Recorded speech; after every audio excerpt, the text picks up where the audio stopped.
வகையில் 10.96 கோடி ரூபாய் மதிப்புள்ள 1096 கிராம் கொக்கைன் கடத்திய பிரேசில் நாட்டைச் சேர்ந்த பெண் ஒருவர் கைது செய்யப்பட்டுள்ளார்.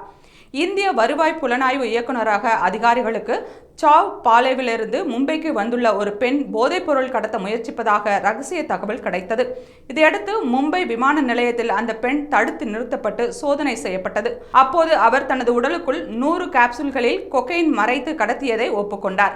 உடனடியாக அரசு மருத்துவமனையில் அனுமதிக்கப்பட்ட அவரின் வயிற்றிலிருந்து 1096 கிராம் கொக்கைன் மீட்கப்பட்டது. இதன் மதிப்பு 10.96 கோடி ரூபாய் என அதிகாரிகள் தெரிவித்தனர்.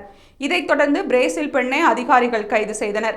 போதைப்பொருள் கடத்தல் சம்பவத்திற்கும் இதற்கு பின்னணியில் செயல்பட்டுள்ள மாஃபியா கும்பலுக்கும் தொடர்பு உள்ளதா என்பதற்காக தீவிர விசாரணை மேற்கொள்ளப்பட்டு வருகிறது. இந்த வழக்கு தொடர்பாக பிரேசில் இந்தியா போதைப்பொருள் கடத்தல் சங்கிலியில் மேலும் யார் யார் தொடர்பு கொண்டுள்ளனர் என்பதற்கான தகவல்களை அதிகாரிகள் சேகரித்து வருகின்றனர்.